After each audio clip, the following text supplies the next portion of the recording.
सत्संग एक ऐसी जगह है, यहाँ आने से इंसान का शुद्धिकरण होता है। जन्मों जन्मों के पाप कर्म कट जाते हैं, अंत्यकरण की सफाई होती है और मालिक से मिलने की इच्छा जागृत हो जाती है। इंसान के दिलो दिमाग में विचारों का आना जाना आम बात है।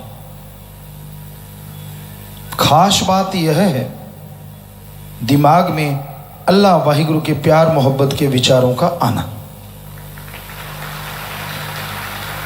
कलयुग में काम वासना, क्रोध, लोभ, मोह, अहंकार, मन, माया, ये तो आम बात है।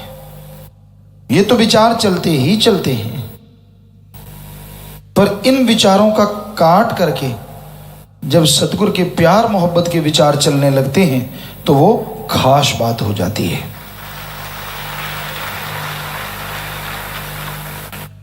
और यह खास बात सत्संग में आके अति खास होती है, यानी उसको शक्ति मिलती है, ताकत मिलती है, ताकि वो नेक विचार और बढ़ जाएं, उन विचारों का हमेशा तांता लगा रहे। ये घोर कलयुग है, भयानक कलयुग का समय। लोग मालिक से सैकड़ों इच्छाएं रखते हैं, मालिक पूरी भी करता है, कदम कदम पे जान बचाता है, मौत जैसे भयानक कर्मों को पल में काट देता है। लेकिन वो इच्छाएं ठीक है, जब वो कर्म होते हैं, जब मालिक की ऐसी रहमो कृपा होती है, रहमो कर्म होता है, तो ऐसा लगता है यार ये जिंदगी तो है ही उसी की। समय बीतता जाता है, समय गुजरता जाता है और मन इतना हरामी है, इतना छली कपटी है कि इंसान को सतगुरु मौला के किए गए परोपकारों को भुला देता है और उसे लगने लगता है यार मेरे लिए क्या, वो तो बाई चांस हुआ, वो तो ऐसे, वो तो ऐसे नहीं वैसे। हमने ऐसा बहुत देखा है दुनिया में। सतगुरु मौला ने बिल्कुल मौत जैसे भयानक कर्म काटे, वो याद नहीं। वही ना, 100 में से 99 इच्छाएं परमात्मा ने पूरी कर दी, उसका धन्यवाद शुक्राना नहीं। 100 में से 1 इच्छा पूरी नहीं हुई, उसका गिला शिकवा ज्यादा है। इच्छाएं तो तब होती ना जब तू होता।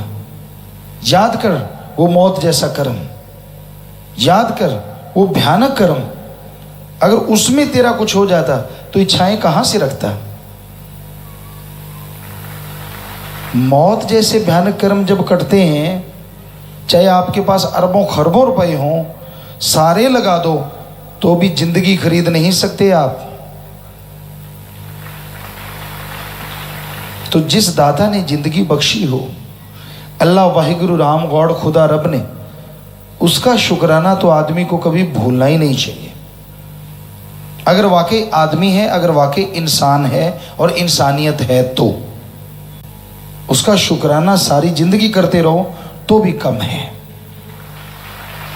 क्योंकि उसकी रहमत से जिंदगी है और रहमत ना होती तो जिंदगी कब की गई होती। बस मन और मनमते लोगों के जाल में ऐसा इंसान फंसता है, ऐसा उनके झांसे में आता है, किए गए तमाम परोपकारों को पता नहीं कहां बुला देता है। उसे याद ही नहीं रहता कि मेरे पे इतना पर, फिर अहंकार, फिर घमंड में फण उठा लेता है, सब कुछ भुला देता है, कुछ भी याद नहीं। हमें हैरानी नहीं होती, क्योंकि इसी का नाम घोर कलयुग है, इसी का नाम बुराई की चरम सीमा है। भूल जाते हैं लोग किए गए परोपकारों को, बुला देते हैं मालिक की कृपा दया में रहमत को, याद रखते हैं मन और मनमते लोगों की बताई बातों को, उसी में उलझे रहना लोग मान बढ़ाई देते हैं, पंप मारते रहते हैं और आदमी फुटबॉल बना रहता है। फुटबॉल का क्या होता है, प्लेयर खेलते हैं, वो पाँव पे रहती है, किक मारते, एक ने मारी, दूसरे मारी, तीसरे ने मारी। इसी तरह पंजाबी में एक कहावत है, लाई लग, जो दूसरों की बातों को सुन के जल्दी असर कर लेते हैं। वो एक ने पंप मारा, भाई जी आप तो ये वो, बहन जी आप तो ये वो, बस फिर तो भाई जी तो हवा में उड़ने लगते हैं। कहता मुझे ही पता है, बाकी तो सब पागल घूम रहे हैं। बिल्कुल भी याद नहीं रहता कि वो परमपिता परमात्मा का शुक्राना करना है, उस मालिक का धन्यवाद करना है, उस मालिक के गुणगान गाने हैं। अरे भाई, उसके गुणगान गाओगे ना, वो किसी तरह की कोई कमी नहीं छोड़ेगा। वो अंदर बाहर रहमो करम से लवरेज रखेगा। और जो आपको उंगली लगा रहे हैं, अगला ही डब्बू कुत्ता कंत। एक भजन हमने बोला था, तो वो वाली बात 100% सच है। यहां जो आपको पंप कर रहे हैं ना, पता नहीं चलेगा कहां चले जाते हैं। बल्कि जिनसे आपकी मोहब्बत होनी चाहिए, जिनसे प्यार होना चाहिए, उनसे वो आपको तुड़वा जरूर देंगे और कुछ नहीं। उंगलियां लगा लगा के, गलत बोल बोल के, नहीं तू तो ऐसा, तू तो यार अभी है, तू तो यार वो, इत्यादि इत्यादि इत्यादि इत्यादि। ये मालिक का रहमो करम हमने अपनी आंखों से देखा, और ऐसा ना शुक्राने लोगों को भी देखा, देखते हैं हमेशा। पर पहले की बात बताएं, जब हम गुरगद्दी पे नहीं आए, किसी के बच्चा नहीं था, बेटा नहीं था, हमने उस परिवार को कहा गुरु मंत्र ले लो, सतगुरु का नाम जपा करो, चलो सतगुरु के दर्शन ही कर लो। दर्शन किए, बच्चा गर्भ में आ गया। उसके बाद और पाखंडियों के पास चले गए और मोहर उसकी लग गई, जी बच्चा इसने दिया है। हमने कहा अरे जिसने दिया उसको बुला दिया। सतगुरु मुर्शिद का आपने दर्शन किया, बच्चा होने वाला नींव रखी गई, 2-3 महीने का गर्भ था, उसके बाद आप पाखंड के पास चले गए, पाखंडी लोगों के पास। तो उन्होंने कैसे दे दिया? ना जी, ऐसे कान भरते हैं लोग, ऐसा दिलो दिमाग में असर कर जाते हैं कि वो सतगुरु के रहमो कर्म को भुला देते हैं। सतगुरु मालिक से दुआएं कर करके इंसान के भले की कामना करता है, उसके कर्म कटवाता रहता है। और जब कर्म कटते हैं तब जाके उसे वो खुशियां नसीब होती हैं, और ठप्पा कोई और ही लगा ले जाता है। नहीं यार, मैंने तेरा ये किया, मैंने तेरा वो किया। और आदमी भूल जाता है, अगर आदमी ही ऐसा कुछ करने वाले होते तो मौत जैसे कर्म आदमियों ने काटे हैं, क्या वो याद नहीं? भुला दिया सब कुछ। क्या आदमी मौत जैसा कर्म काट देंगे? तो ऐसा है ये घोर कलयुग, ऐसा भयानक समय हमने अपनी आंखों से देखा। ऐसे होते लोगों के साथ बड़ी हैरानी होती है और बड़ा दुख भी होता है कि ये आदमी फिर से नरक में गिरेगा, फिर से इसका बुरा हाल होने वाला है। तो वो कहावत हमेशा याद रखा करो, लाई लग ना होवे करवाड़ा, चंद्रा गंवाड़ ना होवे।